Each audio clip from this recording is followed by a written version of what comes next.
فذكر بالقرآن من يخاف وعيد۔ بس جو ہمارے عذاب کی وعید سے ڈرے اس کو قرآن سے نصیحت کرتے رہو۔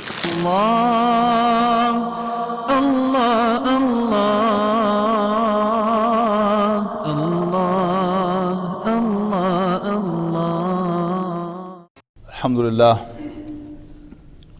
الحمد للہ نحمده ونستعینه ونستغفره ونؤمن به ونتوکل علیہ ونعوذ باللہ من شرور انفسنا ومن سیئات اعمالنا من يهده الله فلا مضل له ومن يضلله فلا هادي له ونشهد ان لا اله الا الله وحده لا شريك له ونشهد ان سيدنا محمدا عبده ورسوله ارسله بالهدى ودين الحق ليظهره على الدين كله وكفى بالله شهيدا فصلى الله عليه وسلم تسليما كثيرا كثيرا اما بعد فاعوذ بالله من الشيطان الرجيم بسم الله الرحمن الرحيم وَلَقَدْ آتَيْنَا لُقْمَانَ الْحِكْمَةَ أَنِ اشْكُرْ لِلَّهِ وَمَنْ يَشْكُرْ فَإِنَّمَا يَشْكُرُ لِنَفْسِهِ وَمَنْ كَفَرَ فَإِنَّ اللَّهَ غَنِيٌّ حَمِيدٌ وَإِذْ قَالَ لُقْمَانُ لِابْنِهِ وَهُوَ يَعِظُهُ يَا بُنَيَّ لَا تُشْرِكْ بِاللَّهِ إِنَّ الشِّرْكَ لَظُلْمٌ عَظِيمٌ۔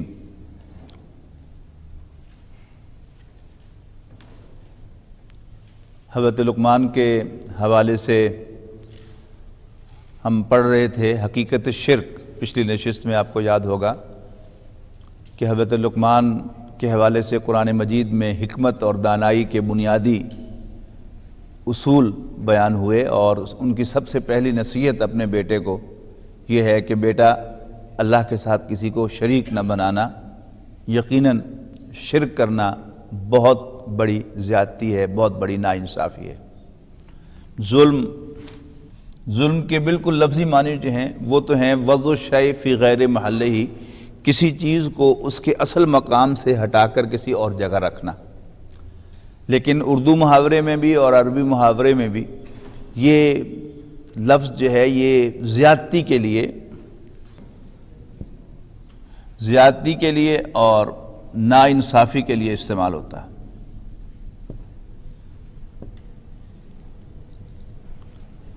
انجسٹس، اب انجسٹس ہوتا کیا ہے؟ کسی کی حق تلفی، یعنی کوئی شخص جو ہے اس کا حق ہے کسی چیز پر، اس کا وہ حق جو ہے وہ غصب کر لیا جائے، مار لیا جائے، تو اسے کہتے ہیں انجسٹس۔ اب شرک میں انجسٹس کیا ہے؟ اللہ تعالیٰ کا انسانوں پر ایک ہی حق ہے۔ سورہ ذاریات میں ارشاد ہوا کہ وَمَا خَلَقْتُ الْجِنَّ وَالْإِنسَ إِلَّا لِيَعْبُدُونَ، میں نے جنوں اور انسانوں کو صرف اس لیے پیدا کیا کہ وہ میری بندگی کریں۔ مَا أُرِيدُ مِنْهُمْ مِنْ رِزْقٍ وَمَا أُرِيدُ أَنْ يُطْعِمُونَ، میں نہ تو ان سے رزق کا تقاضا کرتا ہوں اور نہ یہ چاہتا ہوں کہ مجھے کھلائیں۔ إِنَّ اللَّهَ هُوَ الرَّزَّاقُ ذُو الْقُوَّةِ الْمَتِينَ، بے شک اللہ تعالیٰ تو خود رزاق ہے، دینے والا ہے، کھلانے والا ہے، اور وہ مضبوط قوت کا مالک ہے۔ ہمارے ایک دوسرے پر حقوق ہیں، ان حقوق کی حیثیت کیا ہوتی ہے؟ آپ میرے ساتھ کوئی فیور کرتے ہیں تو ان ریٹرن میں آپ کے ساتھ کوئی نیکی یا احسان کرتا ہوں۔ اللہ تعالیٰ یہ بات واضح کرتا ہے کہ میرے تم پر بے شمار احسانات ہیں۔ اللہ تعالیٰ نے ہمیں پیدا کیا، ہمیں کھلایا پلایا، ہماری تمام ضرورتوں کو پورا کرتا ہے، ہماری حفاظت کرتا ہے، یعنی سب کچھ اس نے ہمیں دیا ہے، ہمارا وجود اس کا محتاج ہے۔ لیکن ان ریٹرن ہم ان میں سے کوئی چیز بھی اللہ تعالیٰ کو ریٹرن نہیں کر سکتے، اور نہ ہی اسے اس کی ضرورت ہے۔ یعنی میں آپ سے توقع رکھوں گا، اگر آج میں نے آپ کی مصیبت میں مدد کی ہے تو میں توقع رکھوں گا کہ کل مجھے ضرورت پڑے گی تو آپ بھی میری مدد کریں گے۔ اللہ تعالیٰ کو ایسی کسی ریٹرن کی ضرورت نہیں ہے۔ اللہ تعالیٰ کا صرف ایک ہی مطالبہ ہے کہ مجھے ایک مانو اور میری بندگی میں کسی کو شریک نہ کرو۔ اب حق جو ہوتا ہے 1 روپے کا بھی ہو سکتا ہے، اور لاکھ کا بھی ہو سکتا ہے، اور کروڑ کا بھی ہو سکتا ہے۔ اب لاکھ کے مقابلے میں روپے کا حق جو ہے وہ چھوٹا حق ہے، اور کروڑ کا حق جو ہے وہ لاکھ کے مقابلے میں کیا ہے؟ بڑا حق ہے۔ اب اللہ تعالیٰ کا ایک ہی حق ہے، اور وہ کیا ہے؟ توحید کے ساتھ صرف اور صرف میری عبادت کرو اور میرے ساتھ کسی کو شریک نہ بناؤ۔ تو اللہ کا یہ حق جو ہے، حق بندگی، یہ کیا ہے؟ یہ سب سے بڑا حق ہے اللہ تعالیٰ کا۔ لہذا جب اللہ تعالیٰ کا یہ حق غصب کرنے کی کوشش کی جاتی ہے تو وہ کیا ہے؟ سب سے بڑا ظلم ہے۔ تو حضرت لقمان نے یہی بات اپنے بیٹے سے کہی، یا بنیا، بیٹا لا تشرک باللہ، اللہ کے ساتھ کسی کو شریک نہ بنانا۔ کیوں؟ ان الشرک لظلم عظیم، یقیناً شرک کرنا تو بہت بڑی ناانصافی ہے۔ یعنی اللہ تعالیٰ کا حق جو ہے وہ سب سے بڑا ہے، اور اللہ تعالیٰ کی پھر حق تلفی جو ہے وہ بھی کیا ہے؟ سب سے بڑا ظلم ہے۔ شرک کی حقیقت کیا ہے؟ اللہ تعالیٰ کو ایک سمجھنے میں، ایک ٹریٹ کرنے میں، اور اس کی بندگی میں، اس کی صفات میں، اس کی ذات میں کسی اور کو شریک نہ کرنا، یہ کیا ہے؟ یہ اللہ تعالیٰ کا حق بندگی ہے توحید کے ساتھ۔ کہ ایک شرک فی العلم ہے اور دوسرا شرک فی العمل ہے۔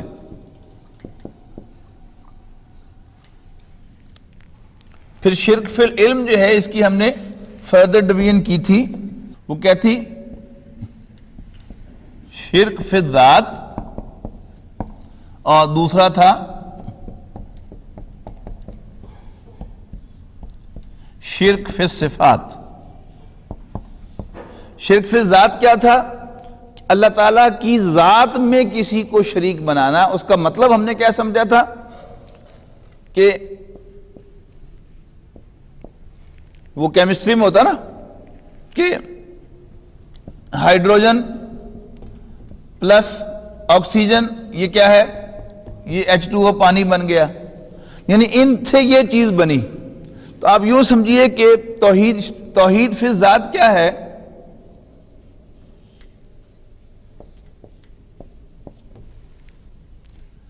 یعنی نہ اللہ کسی سے بنا ہے اور نہ اللہ کی ذات سے کوئی اور چیز وجود میں آئی ہے، تو یہ کیا ہے؟ یہ توحید فی ذات۔ تو شرک فی ذات، توحید فی ذات کیا ہے؟ یہ ماننا کہ اللہ تعالیٰ کا وجود کسی اور وجود سے نہیں نکلا اور اللہ کے وجود سے کوئی اور وجود نہیں نکلا، یہ کیا ہے؟ یہ توحید فی ذات ہے، اور اس میں کہیں کوئی گڑبڑ جو ہے وہ کیا ہے؟ وہ شرک فی ذات ہے۔ اس کی جو کامن صورتیں ہم نے دیکھی تھی وہ کیا تھی؟ کہ کسی کو اللہ تعالیٰ کا بیٹا یا بیٹی سمجھنا، یعنی وہ اس سطح پر ہو گیا، یعنی اللہ تعالیٰ کی ذات کا تسلسل ماننا، یعنی اللہ کا کوئی بیٹا ماننا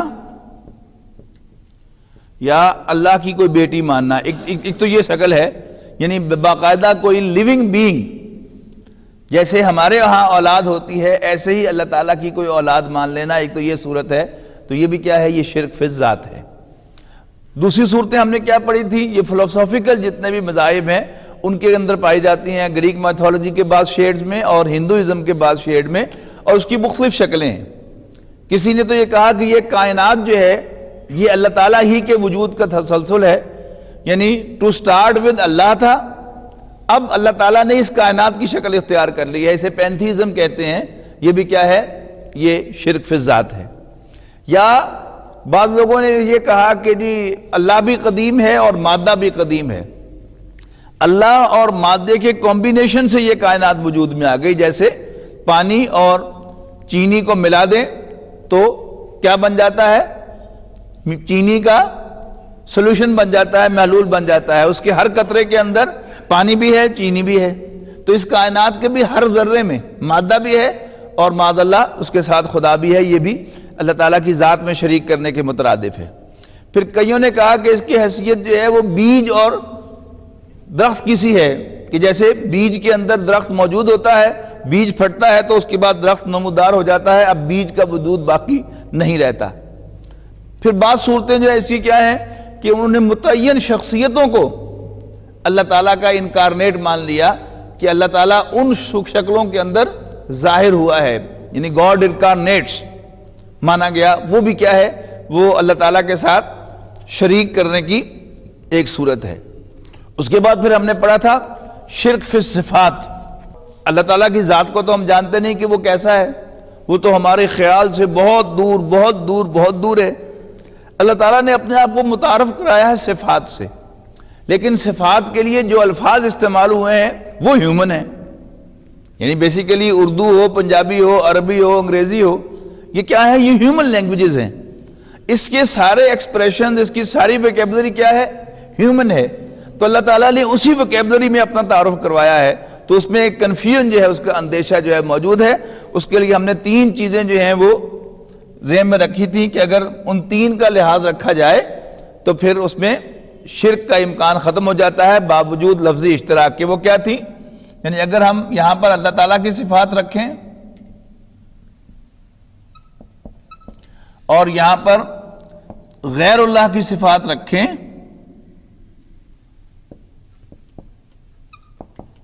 تو پہلی کیا تھی؟ اللہ کی صفات اس کی ذات کی طرح اس کی اپنی ہیں، ذاتی ہیں۔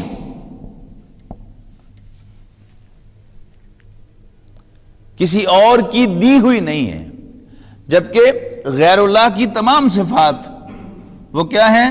وہ عطائی ہیں، عطا کردہ ہیں، اپنی نہیں ہے۔ ٹھیک ہے جی؟ انگریزی کا لفظ لکھنا چاہیں تو بیسٹورڈ ہیں یا گرانٹڈ ہیں، جبکہ اللہ تعالیٰ کی صفات اس کی اپنی ذاتی صفات ہیں، کسی اور نے اسے عطا نہیں کی۔ دوسرا فرق کیا تھا؟ اللہ تعالیٰ کی صفات جو ہیں وہ مطلق ہیں،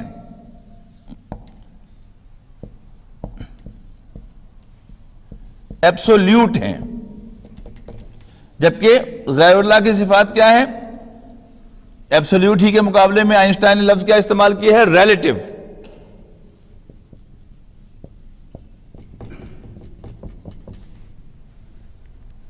مزید واضح اس کو سمجھنا چاہیں تو اللہ کی صفات لا محدود ہیں، جبکہ غیر اللہ کی صفات محدود اور مقید ہیں، نہیں ڈیفینٹ ہیں۔ اللہ کی صفات کیا ہے؟ انڈیفینٹ، انفینٹ ہیں۔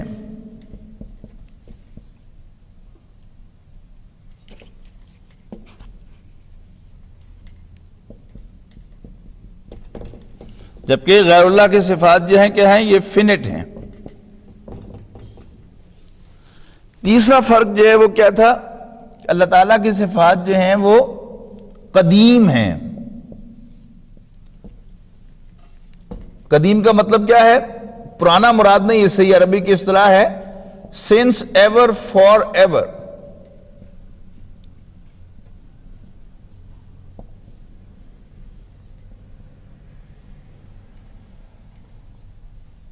جبکہ غیر اللہ کی صفات جو ہیں وہ حادث ہیں۔ مطلب کیا ہے؟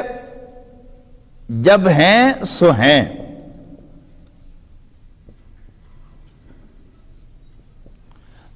they are when they are۔ یعنی آج اگر کوئی صفت ہے تو وہ اس کا ثبوت نہیں ہے کہ کل بھی تھی، اور آج ہے تو لازم نہیں ہے کہ کل بھی ہوگی۔ یعنی جب ہیں سو ہیں، اس کو کہتے ہیں حادثے سے حادثہ ہوتا ہے نا، کہ اصل حادثہ جو ہے وہ وہی ہے کہ جس کا پہلے سے کوئی ریکارڈ جو ہے وہ طے شدہ نہ کسی مائنڈ میں ہو اور نہ کہیں لکھا ہوا ہو، نہ کسی پلاننگ میں ہو، تو اسے حادثہ کہتے ہیں۔ یعنی اس کا کوئی پاسٹ نہ ہو، اور اس کو دونوں طرف آپ پھیلا دیں تو کیا ہے؟ جس کا جو ہمیشہ سے ہے ہمیشہ رہے گا، قدیم اللہ تعالیٰ کی ذات ہے، اور باقی جو ہے کوئی چیز جو ہے وہ ایک لمحے کے لیے ہے، کوئی گھنٹے کے لیے ہے، کوئی سال کے لیے ہے، کوئی 10 سال کے لیے ہے، کوئی 1000 سال کے لیے ہے، کوئی 1,00,000 سال کے لیے ہے، بہرحال وہ قدیم نہیں ہے۔ قدیم صرف ایک ذات ہے، اور وہ ذات اللہ سبحانہ و تعالیٰ کی ذات بابرکات ہے، کہ جس کا نہ کوئی اوریجن ہے اور نہ ہی اس کا کوئی اینڈ ہے۔ اب ہے جی شرک فی الحقوق۔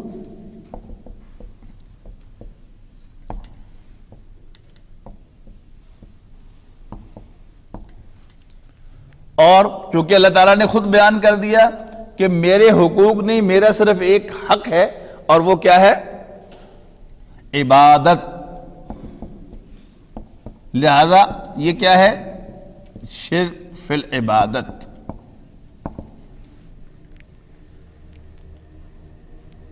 اچھا، اب عبادت جو ہے اس کے دو مفہوم ہیں. ایک ہے ورشپ اور دوسرا ہے سلیوری.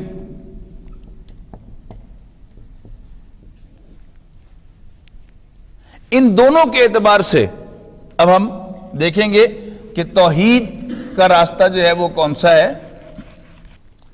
عبادت یا بندگی یا ورشپ اس کا ایک ظاہر ہے.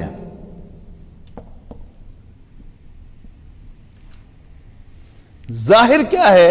عبادت کا ظاہر اطاعت ہے.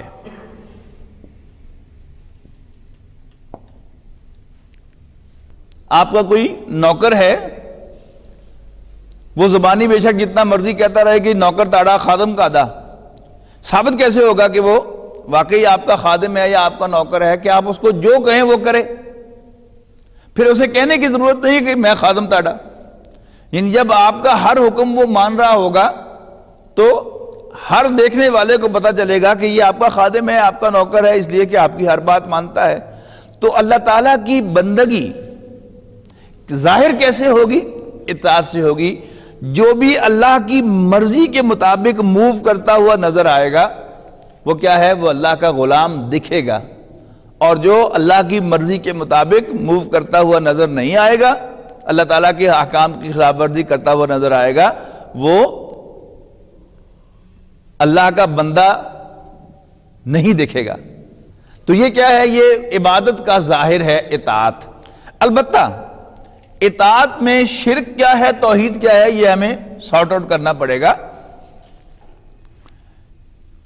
نبی اکرم صلی اللہ علیہ وسلم نے اس کو بالکل 2 اور 4 کی طرح واضح کر دیا. آپ نے فرمایا لا طاعت لمخلوق،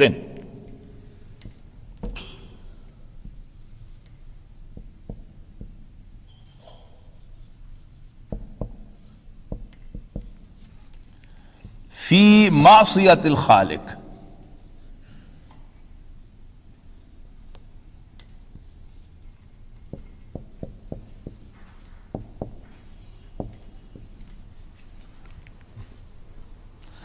خالق کی نافرمانی کرتے ہوئے مخلوق میں سے کسی کی اطاعت نہیں کی جا سکتی. اب اطاعت تو بڑا واسٹ لفظ ہے، کہنا جو ہے وہ بڑے بھائی کا بھی ماننا چاہیے، باپ تو بہت دور کی بات ہے، استاد کا بھی ماننا چاہیے، باس کا بھی ماننا چاہیے، امپلائر کا بھی ماننا چاہیے.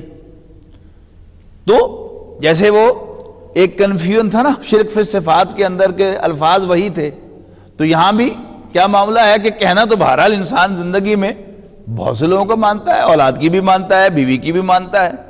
تو لائن کہاں ہے؟ توحید کیا ہے، شرک کیا ہے؟ لا طاعت لمخلوق فی معصیت الخالق.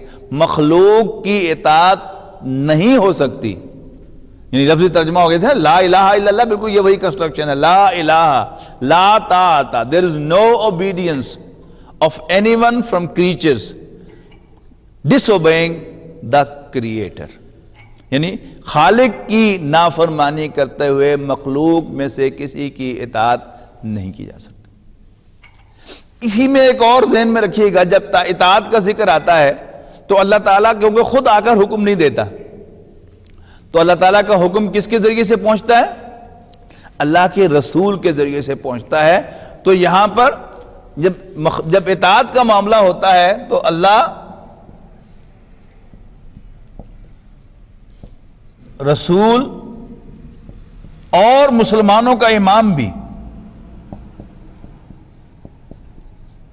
یعنی امیر المومنین بھی، یہ تینوں آ کر جو ہیں وہ اکٹھے ہو جاتے ہیں کہ یہ اصل میں ایک اطاعت. اللہ اور اس کے رسول تو بہرحال اطاعت میں ہیں ہی ایک، کیونکہ اللہ تعالیٰ خود آ کر حکم نہیں دیتا، اللہ تعالیٰ کا حکم رسول اللہ صلی اللہ علیہ وسلم کے ذریعے سے پہنچتا ہے.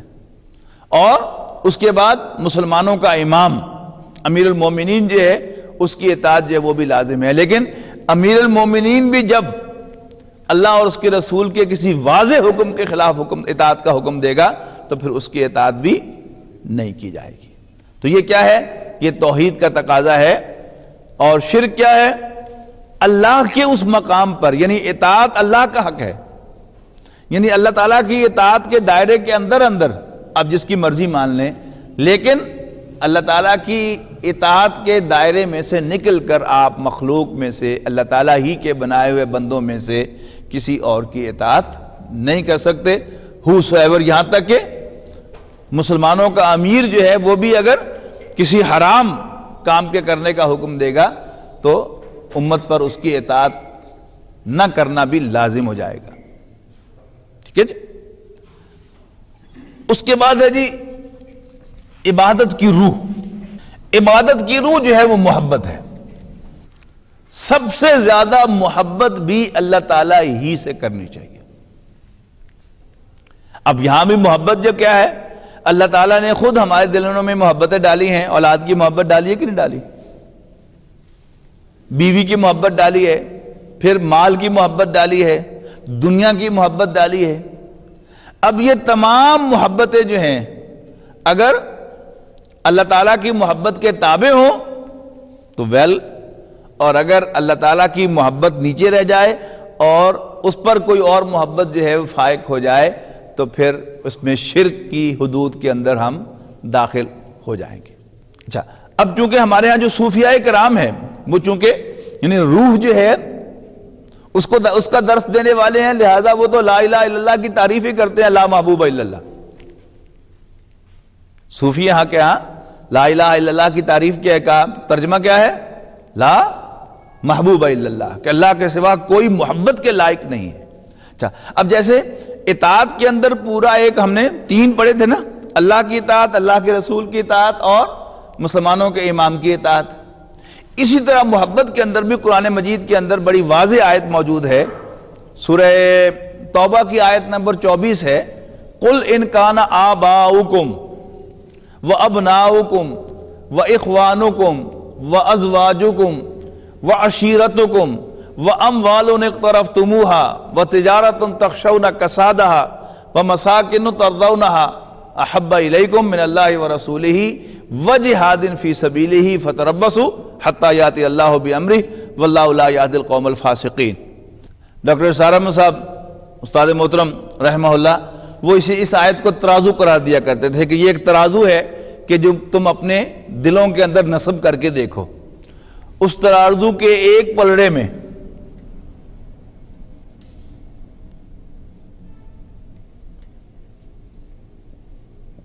میری ڈرائنگ اتنی اچھی نہیں ہے، یہ ترازو کے پلڑے میں ظاہر کرنے کی کوشش کر رہا ہوں۔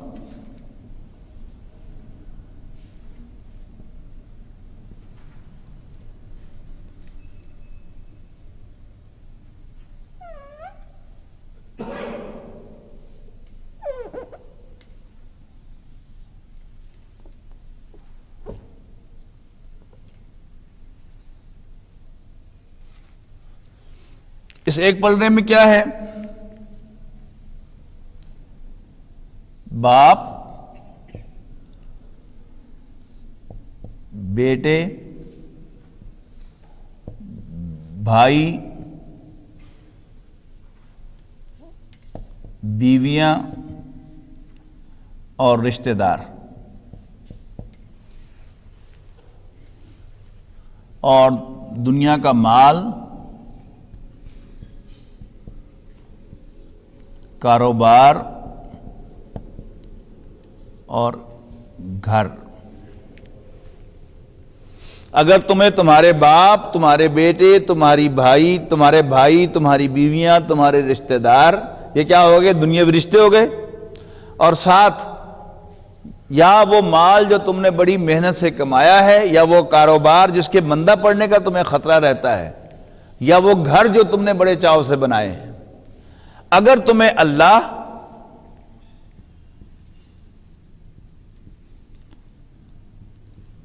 اللہ کے رسول صلی اللہ علیہ وسلم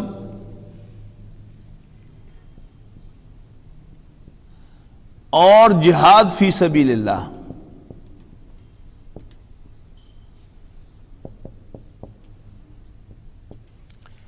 اگر تمہیں تمہارے باپ، تمہارے بیٹے، تمہاری بھائی، تمہاری بیویاں، تمہارے رشتہ دار، یا وہ مال جو تم نے بڑی محنت سے کمایا ہے، یا کاروبار جس کے مندہ پڑنے کا تمہیں خطرہ رہتا ہے، یا وہ گھر جو تم نے بڑے چاو سے بنائے ہیں، اگر تمہیں اللہ کے رسول صلی اللہ علیہ وسلم اور اللہ کے راستے میں جہاد کرنے سے زیادہ محبوب ہیں تو پھر انتظار کرو اللہ کے فیصلے کا۔ فتربصوا، ڈاکٹر صاحب اس کی ترجمانی کیا کہتے ہیں، پھر دفع ہو جاؤ، حتی یاتی اللہ بامری، یہاں تک کہ اللہ تعالیٰ اپنا فیصلہ لے آئے، اللہ تعالیٰ اپنا فیصلہ کر دے، یعنی تمہیں موت آ جائے۔ واللہ لا یہدی القوم الفاسقین، اور اللہ تعالیٰ ایسے نافرمانوں کو راستہ نہیں دکھایا کرتا۔ یعنی اپنے دلوں میں ہم نصب کر لیں کہ ہمیں یہ زیادہ محبوب ہے یا یہ زیادہ محبوب ہے۔ یہاں بھی اس کے درمیان ترتیب کیا ہے؟ یعنی اصل محبت جو ہے وہ تو اللہ کی محبت ہے، اس لیے کہ محبت جو ہے یہ اس کی کوئی بنیاد ہوتی ہے نا، تین بنیادی چیزیں ہیں جس کی وجہ سے انسان کسی چیز سے پیار کرتا ہے۔ وہ تین بنیادی چیزیں کیا ہیں؟ جمال، اس کا فائدہ یا تعلق، یعنی جس چیز سے انسان کو فائدہ حاصل ہو اس سے بھی انسان کو پیار ہوتا ہے۔ وہ اپیرنٹلی بیوٹیفل ہو تو بھی اچھی لگتی ہے چیز، پیار ہوتا ہے اس سے۔ پھول ہے یعنی دیکھنے میں خوبصورت ہے تو پیارا لگتا ہے۔ اور تیسری چیز یہ ہے وہ تعلق، جس کی بنیاد پر انسان کسی چیز سے پیار کرتا ہے۔ مثلا بیٹا ہے، وہ بد چلن بھی ہو تب بھی بیٹا ہونے کے لحاظ سے پیارا ہوتا ہے، اور وہ گورا ہو، کالا ہو، خوبصورت ہو، بدصورت ہو، اس کے نین نقش اچھے ہو یا نہ ہو، کیونکہ میرا بیٹا ہے مجھے پیارا لگنا ہی لگنا ہے۔ تو ان تینوں اعتبارات سے اگر آپ دیکھیں تو جمال کے اعتبار سے بھی اللہ تعالیٰ ہی سب سے اونچا، بینیفٹس کے اعتبار سے بھی اللہ تعالیٰ سب سے اونچا، اور تعلق کے اعتبار سے بھی اللہ تعالیٰ سب سے اونچا ہے۔ اس لیے کہ ہمارے جو بھی تعلقات ہیں، میرے بیٹے کو میرا بیٹا کس نے بنایا؟ اللہ نے بنایا۔ میرے ماں باپ کو میرے ماں باپ کس نے بنایا؟ اللہ نے بنایا۔ دوست کا دوست کس نے بنایا؟ اللہ نے بنایا۔ تو ان تینوں اعتبارات سے ٹاپ پر اللہ تعالیٰ ہے۔ تو اصل محبت تو اللہ تعالیٰ نے رکھی ہی اپنے لیے ہے۔ اللہ تعالیٰ نے محبت اصل میں رکھی ہی اپنے لیے ہے ہمارے دلوں میں۔ ہم جب اللہ تعالیٰ تک نہیں پہنچ پاتے تو ہم ادھر ادھر جو ہے وہ اپنی محبت جو ہے اس کو ایکسپریس کرتے ہیں، اس لیے کہ ہم اصل جگہ تک نہیں پہنچ سکتے۔ یہ جو خوبی ہے جستجو کے خوب سے ہے خوب تر کہاں، اب دیکھیے کہ ٹھہرتے ہیں جا کے نظر کہاں، وہ خوب کون ہے؟ وہ اللہ تعالیٰ کی ذات۔ اب اللہ تعالیٰ نے حضور صلی اللہ علیہ وسلم کو اپنا نمائندہ بنا کر بھیجا ہے، تو اصل میں حضور صلی اللہ علیہ وسلم سے محبت بھی اللہ تعالیٰ کی محبت کا عکس ہے۔ عملی طور پر اللہ تعالیٰ کی محبت کا ثبوت اور اللہ تعالیٰ کے رسول کی محبت کا ثبوت کیا ہے؟ وہ جہاد فی سبیل اللہ۔ وہ اشفاق صاحب سنایا کرتے تھے نا واقعہ، کہ کیونکہ وہ خود بھی اردو کے استاد تھے اور ان کی بیوی بانو قدسیہ بھی اردو ہی کی استاد تھیں، تو کہتے ہیں کہ جی بیوی میری جو ہے اپنے بچے کو اردو غزل پڑھا رہی تھی۔ اب اردو غزل میں لفظ محبوب عام آتا ہے، تو بیٹے نے پوچھ لیا کہ جی امی جی یہ محبوب کیا ہوتا ہے؟ اب ماں جو ہے یہ بیچاری ایمبیرس ہو گئی کہ اب میں اس کو کیا جواب دوں، تو کہتی ہے وہ آئی میرے پاس کہ جی بیٹا آپ کا پوچھ رہا ہے کہ جی محبوب کیا ہوتا ہے، آپ ہی بتائیں اس کو۔ تو کہتے ہیں میں نے کہا جی بابا جی کے پاس چلتے ہیں، جو اپنے مرشد کے پاس۔ تو اس نے کہا ایک تو ہر جگہ آپ بابا جی کو لے آتے ہیں، چلو بہرحال کہتے ہیں ہم گاڑی پہ بیٹھے اور بابا جی کے یہاں پہنچ گئے۔ میں ابھی گاڑی پارک ہی کر رہا تھا، وہ اتر کے بابا جی کے پاس جا کر جواب بھی لے کے آ گئی۔ بابا جی نے کیا کہا؟ انہوں نے کہا یہ محبوب کیا ہوتا ہے؟ انہوں نے کہا جس کے لیے تم جان دے سکو وہ تمہارا محبوب ہے۔ تو اب تینوں چیزوں کو آپ ان کو ملائیں تو یہ اصل میں ایک بن جاتے ہیں کہ اللہ تعالیٰ جو ہے اس کے لیے لڑنا اور مرنا۔ جہاد کیا ہے؟ یعنی جہاد کو آپ سادہ لفظوں میں بیان کریں تو کیا ہے؟ اللہ کے لیے لڑنا اور مرنا، یہ جہاد فی سبیل اللہ ہے۔ تو یہ دو پلڑے ہیں ہم میں سے ہر شخص کے لیے قرآن مجید نے بیان کر دیے ہیں، نصب کر دیے ہیں کہ اپنے دل میں یہ ترازو کھڑا کر کے دیکھو اور دیکھو کہ تم کہاں کھڑے ہو۔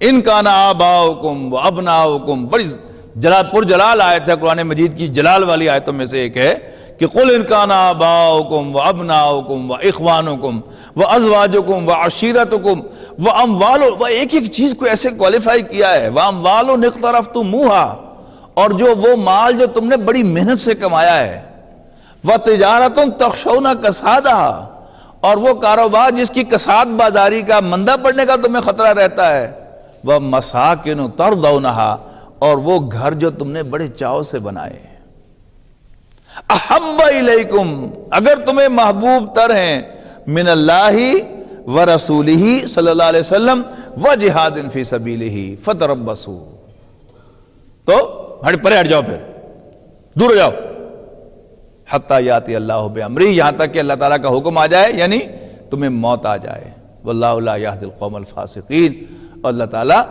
ایسے نافرمانوں کو راستہ نہیں دکھایا کرتا۔ توحید کا تقاضا کیا ہوا؟ سب سے زیادہ محبت انسان کو اللہ تعالیٰ سے ہو۔ سورہ بقرہ کی آیت نمبر 165 میں ارشاد ہے کہ وَمِنَ النَّاسِ مَن يَتَّخِذُ مِن دُونِ اللَّهِ أَندَادًا، لوگوں میں سے کچھ اللہ کو چھوڑ کر اللہ کے مد مقابل قرار دیتے ہیں، اور مد مقابل کا ثبوت کیا دیا؟ یحبونہم کحب اللہ، اور انہیں ایسے چاہنے لگتے ہیں، ان سے ایسے پیار کرتے ہیں جیسے اللہ سے پیار کرنا چاہیے، والذین آمنوا اشد حبا للہ، جبکہ ایمان والے وہ اللہ کی محبت میں شدید ترین ہوتے ہیں، یعنی اشد جو ہے یہ شدید کی سپرلیٹیو ڈگری ہے، والذین آمنوا اشد حبا للہ۔ تو اللہ تعالیٰ کی بندگی کا ظاہر کیا ہوا؟ اطاعت، اور اس کی روح کیا ٹھہری؟ محبت۔ ان دونوں کے اعتبار سے اللہ جو ہے اطاعت میں بھی سب سے اوپر اور محبت میں بھی سب سے اوپر ہو، تو پھر اس کے تحت جس کا مرضی کہنا مان لیں، اور اللہ تعالیٰ کی محبت کے دائرے کے اندر جس سے مرضی پیار کر لیں، یو آر فری۔ تیسری چیز جو ہے وہ کیا ہے؟ وہ ہے جی مراسم عبودیت، موڈز آف ورشپ۔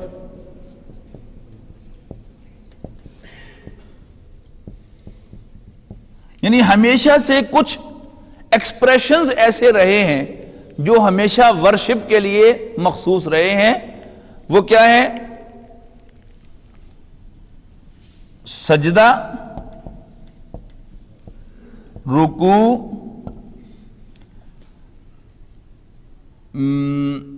منت، دعا۔ قیام بھی ان دا سینس کہ دست بستہ کھڑا ہونا، وہ یعنی آپ یوں سمجھیے کہ آپ اپنا ذہن جو ہے یہ سیل آؤٹ کر سکتے ہیں۔ ہم کیا کرتے ہیں؟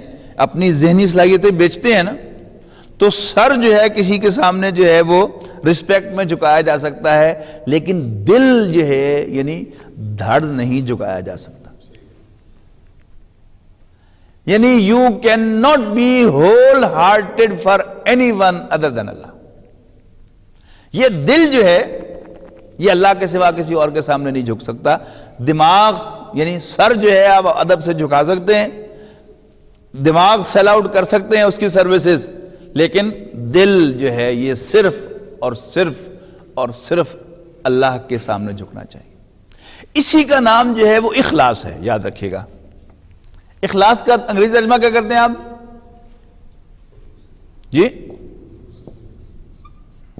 پیورٹی۔ یہ خالص سے بنا ہے، یعنی خالص کر دینا۔ اخلاص کے معنی کیا ہے؟ اپنے آپ کو خالص کر دینا۔ اور خالص چیز کون سی ہوتی ہے؟ جو 100% خالص ہو۔ اگر کسی میں 0.1% بھی امپیورٹی ہو تو اسے خالص نہیں کہا جاتا۔ تو اخلاص جو ہے پیورٹی انسان کا، یعنی یہ دل جو ہے، یہ انسان، یہ دل نہ کسی کے سامنے جھکے، نہ کسی کے سامنے بکے، نہ کسی اور سے پیار کرے، یعنی شارٹ آف دیٹ باہر سے، یعنی وہ ساری اطاعت اور محبت کی جو باتیں ہو رہی تھی وہ کیا تھی؟ وہ باہر ہیں. یعنی یہ جو چار ہیں، یعنی سجدہ، اس میں بھی انسان کا یہ دل چونکہ جھکتا ہے وہ بھی حرام ہے کسی اور کے سامنے. رکوع، اسی پر حضرت مجدد رحمۃ اللہ علیہ نے ساری جو لڑائی مول لی تھی اور قید لے لی تھی وہ کس بات پر لی تھی؟ کہ میں کورنش نہیں بجا لا سکتا تمہارے ساتھ. بات تو اتنی تھی ساری. یعنی کورنش میں چونکہ انسان کا دھڑ جھک جاتا ہے نا، اور یہ رکوع کا جسچر ہے، یہ اللہ کے سوا کسی اور کے لیے نہیں ہے. ٹھیک ہے جی. اچھا، یہ منت کیا ہے؟ یعنی غیر اللہ کے سامنے انسان کا کوئی جو ہے وہ ڈیل کرنا، اگرچہ یہ ڈیل جو ہے یہ اللہ تعالیٰ کے لیے بندے کے ساتھ مناسب نہیں ہے، لیکن بہرحال انسان کا دل چونکہ چھوٹا ہے اور کم ظرف ہے انسان، تو اس کا جی چاہتا ہے کہ میں کچھ ریٹرن دوں. لہذا اس کے لیے صرف یعنی نہ نظر آنے والے، ایک ہے آپ میرے سامنے کھڑے ہیں، میں آپ کے سامنے کھڑا ہوں، میں آپ سے مدد بھی لے سکتا ہوں، آپ سے ڈیل بھی کر سکتا ہوں. آپ مجھے اتنے پیسے دے دیں، میں آپ کے لیے یہ کام کر دیتا ہوں. آپ میرے لیے یہ کر دیں، میں آپ کے لیے یہ کر دیتا ہوں. لیکن وہ جو نہ نظر آنے والے چینلز ہیں ان میں یہ بات صرف اور صرف اللہ تعالیٰ کے لیے ہو سکتی ہے، غیر اللہ کے لیے نہیں ہو سکتی. اسی کا اگلا جو ہے وہ دعا ہے. یعنی دعا کیا ہے؟ پکارنا. جو فزیکل چینلز ہیں اس میں ہم ایک دوسرے کو پکار سکتے ہیں، میں سامنے کھڑا ہوں پکار سکتے ہیں. ٹیلی فون ہے وہ بھی ایک فزیکل چینل ہے، اس میں ہم ایک دوسرے سے کو پکار سکتے ہیں. لیکن وہ چینلز کے جو نظر نہیں آتے ان میں اللہ کے سوا کسی اور کو پکارا نہیں جا سکتا. مثال کے طور پر اس کو اچھی طرح سمجھ لیں کہ یہ کیا ہے. ایک طرف ہمارا ایمان ہے کہ بارشیں برسانے کا کام اللہ تعالیٰ نے کس کے ذمہ لگایا ہوا ہے؟ حضرت میکائیل کے ذمہ. لیکن خشک سالی ہو تو کیا مجھے اجازت ہے کہ میں حضرت میکائیل کو پکار لوں؟ نہیں پکار سکتا. پکاروں گا اللہ ہی کو، اگرچہ مجھے یقین ہوگا کہ اللہ تعالیٰ کا یہ حکم جو ہے یہ ایگزیکیوٹ کیسے ہوگا؟ تھرو میکائیل علیہ السلام ہوگا. اسی طرح میں کسی کو درازی عمر کی دعا دینا چاہتا ہوں تو مجھے پتا ہے کہ روح قبض کرنے کے لیے کس نے آنا ہے؟ اسرائیل علیہ السلام نے. یہ میرے ایمان کا حصہ ہے. لیکن میں حضرت اسرائیل سے نہیں کہہ سکتا کہ اسرائیل پلیز یہ میرے بچے کی جلدی سے جان قبض نہ کر لینا، اس کو پوری زندگی میں پورا انجوائے کر لینے دینا، پھر اس کی جان قبض کرنا. اگرچہ مجھے یقین ہے کہ آئیں گے اسرائیل علیہ السلام ہی، لیکن میں درازی عمر کی دعا کس سے کروں گا؟ اللہ تعالیٰ سے کروں گا. ٹھیک ہے نا. اچھا، اسی میں جو ایک چیز جو ہے جس نے کنفیوز کیا وہ یہ تھا کہ اس میں شاہ ولی اللہ رحمۃ اللہ علیہ کی رائے جو ہے وہ بھی یہ ہے، اور بہت سے ہمارے جو بزرگ ہیں ان کی رائے ہے کہ جو اللہ کے نیک بندے اولیاء اللہ فوت ہو جاتے ہیں ان کی ارواح جو ہیں وہ نچلے درجے کے فرشتوں میں شامل ہو جاتی ہیں. لہذا یعنی وہ لوگوں کے کام آئیں گے اور کسی کا بھلا کریں گے، کسی کو یعنی کندھا دیں گے، کسی کی مشکل میں سے نکالیں گے. لیکن ان کی حیثیت وہی ہوگی نا، فرشتوں کی سی ہو گئی. اگر حضرت میکائیل کو اور حضرت اسرافیل کو اور حضرت اسرافیل علیہ السلام کو یا حضرت اسرائیل علیہ السلام کو پکارنے کی اجازت نہیں ہے تو پھر انہیں بھی پکارنے کی اجازت نہیں ہے، خواہ ہم سمجھیں کہ اللہ تعالیٰ کے نیک بندوں کی روحیں جو ہیں وہ ہماری مدد کرتی ہیں، پھر بھی ہم انہیں پکار نہیں سکتے. یہ توحید کا تقاضا ہے، اور اگر ہم ایسا کریں گے کہ اس میں شرک میں ملوث ہونے کا اندیشہ ہوگا.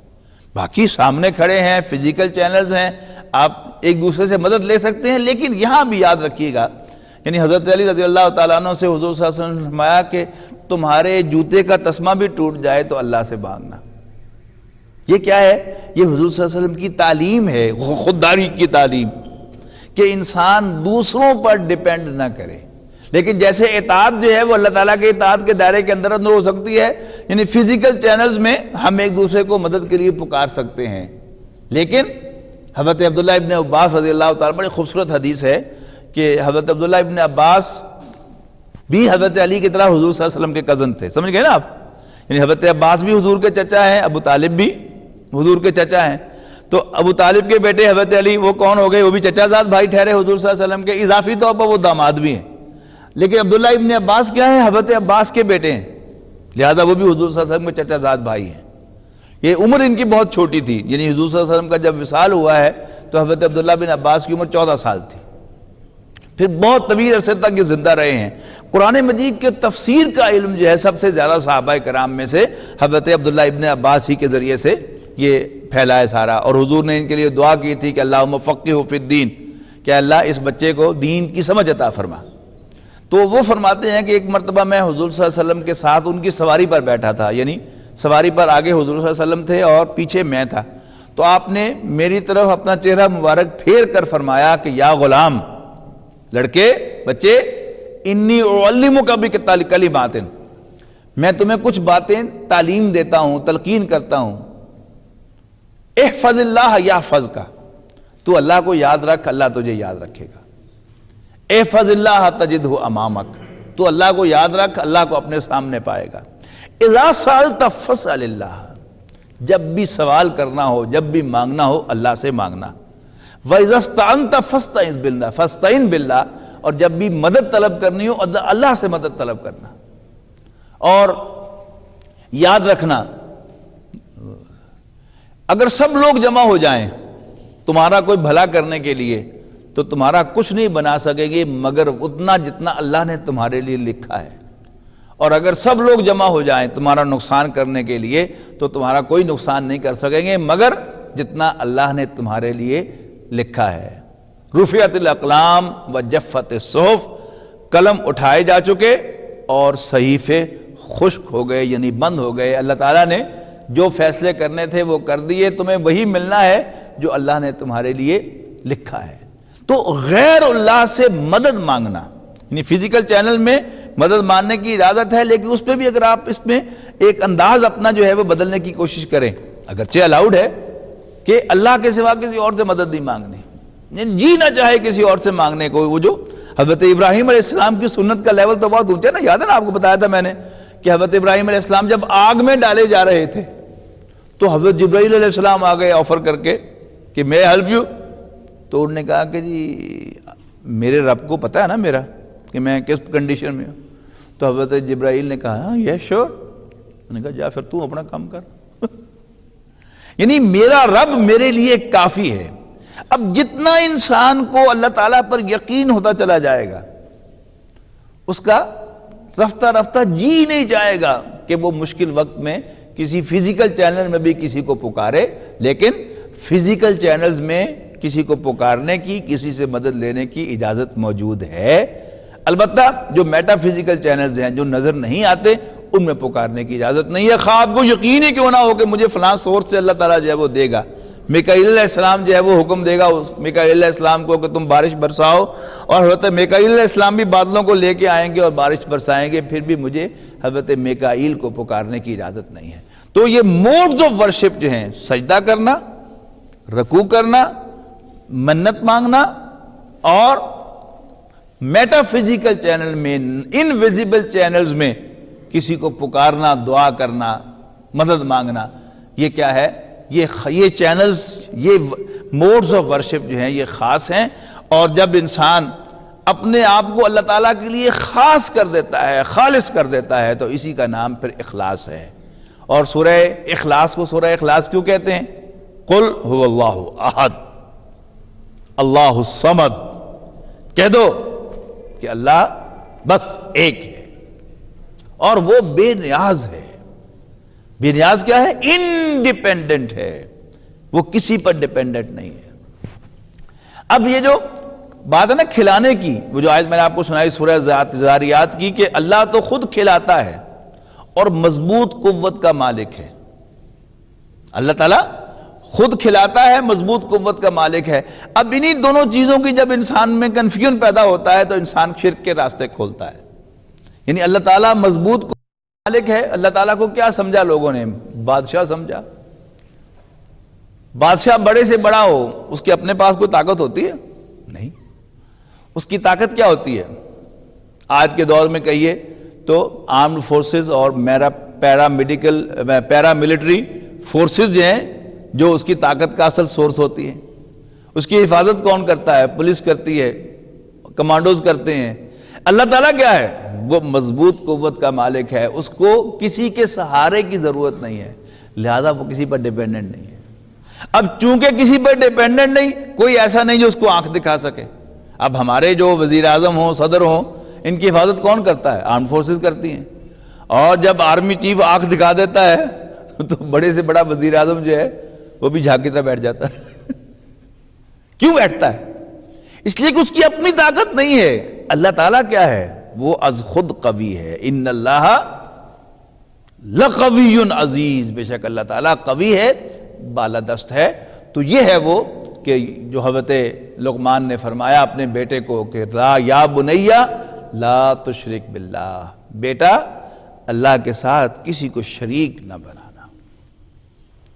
کیوں؟ ان الشرک لظلم عظیم، یقیناً شرک کرنا تو بہت بڑی زیادتی ہے، بہت بڑی ناانصافی ہے.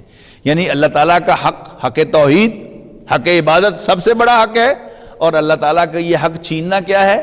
سب سے بڑی حق تلفی، سب سے بڑی زیادتی، سب سے بڑا ظلم ہے. اللہ تعالیٰ سے دعا ہے کہ اللہ تعالیٰ ہمیں توحید پر کاربند رہنے، اس کو سمجھنے کی توفیق عطا فرمائے، اور پھر اس پر کاربند رہنے کی توفیق عطا فرمائے. آسان نہیں ہے. میں کتنا مرضی جو ہے وہ بڑھ کے مارتا رہوں کہ میں بڑا مواحد ہوں، لیکن اگر میں پورا اس شرک کا، توحید کا ٹاپک اگر پڑھوں اور اس میں اپنے آپ کو فٹ کروں تو معلوم ہوگا کہ نہیں، میں تو کچھ بھی نہیں ہوں. شرک جو ہے وہ تو ایسے ہی انسان سے ہو جاتا ہے. لیکن بہرحال اس کا یہ مطلب نہیں ہے کہ انسان توحید کو پرسو کرنا چھوڑ دے. ہمارا آئیڈیل جو ہے وہ توحید ہی کے ساتھ اللہ تعالیٰ کی بندگی ہونا چاہیے، اور جہاں بھی کمی کوتاہی نظر آئے اس کو ہم اپنی طرف سے کور کرنے کی کوشش کریں. اصل میں ایک ڈائریکشن ہے. اللہ تعالیٰ وہ جو جہاں سے اس مسجد میں گفتگو شروع ہوئی تھی، آپ کو یاد ہوگا، رب ہمارا، اس کا بھی موضوع یہی تھا نا کہ اللہ تعالیٰ جو ہے وہ ہمارا مالک ہے، ہمارا رب ہے. اسی کے تقاضے زیادہ آپ کو سامنے آئے تھے کہ سب سے پہلے اللہ کو اپنا رب ماننا، پھر اسی سے مدد مانگنا، پھر اسی کا کہنا ماننا، اسی سے ڈائریکشن لینا، اسی کے لیے کام کرنا، اسی کے لیے وفادار ہونا، غلطی ہو جائے تو اسی سے معافی مانگنا. یہ اصل میں یہ سارا ایک ہی موضوع ہے. اس کو آپ ایک ہیڈنگ کے تحت کر لیں یا دوسرے ہیڈنگ کے تحت کر لیں، لیکن جب آپ اس رخ پر چلیں گے تو پھر آپ کو اس کے اندر جو خوبصورتی اور محاسن خود بخود کھلتے چلے جائیں گے، اور انسان جو ہے پھر اللہ تعالیٰ کی طرف جب راغب ہوگا، پھر اللہ تعالیٰ کی محبت جو ہے وہ گھر کرے گی، تو پھر انسان کو غلطیاں نظر آئیں گی، اس غلطی کا بھی مزہ آئے گا. غلطی کر کے معافی مانگنے کا اپنا ہی مزہ ہے. اتنا شاید غلطی نہ کرنے کا مزہ نہیں ہے جتنا غلطی کرنے کے بعد پھر اللہ تعالیٰ سے معافی مانگنے کا مزہ ہے. تو انسان بس خلوص کے ساتھ پیورلی اللہ تعالیٰ کا بن جائے تو پھر تھوڑی بہت کمی کوتاہی جو ہے اس سے اللہ تعالیٰ سے امید رکھنی چاہیے کہ اللہ تعالیٰ معاف کر دے گا. اگرچہ اللہ تعالیٰ نے یہ بات جو ہے یہ بڑے واضح طور پر 2 مرتبہ سورہ نساء میں کہی ہے کہ ان اللہ لا یغفر ان یشرک بہ، بے شک اللہ تعالیٰ یہ ہرگز معاف نہیں کرے گا کہ اس کے ساتھ کسی کو شریک بنایا جائے. وَيَغْفِرُ مَا دُونَ ذَلِكَ لِمَن يَشَاءُ، ہاں اس کے علاوہ اللہ تعالیٰ جس کے لیے چاہے گا وہ معاف کر دے گا. لیکن یہ بھی بڑا کھلا لائسنس تو نہیں ہے، لیکن شعوری طور پر جان بوجھ کر غیر ارادی طور پر اللہ تعالیٰ کی محبت میں کہیں ہم سے کوئی اونچ نیچ ہو جائے تو اللہ تعالیٰ سے بھی جب یاد آئے معافی مانگیں گے. ہم اللہ تعالیٰ کی اطاعت میں کہیں کوئی رہ جائے تو کریں گے، لیکن کم سے کم جہاں جہاں نظر آئے کہ یہ ہم توحید کے تقاضے کو نظر انداز کر کے شرک کی حدود میں داخل ہو رہے ہیں اس سے ہمیں بچنا چاہیے. آخر دعوانا ان الحمدللہ رب العالمین. فذكر بالقرآن من يخاف وعيد، بس جو ہمارے عذاب کی وعید سے ڈرے اس کو قرآن سے نصیحت کرتے رہو. اللہ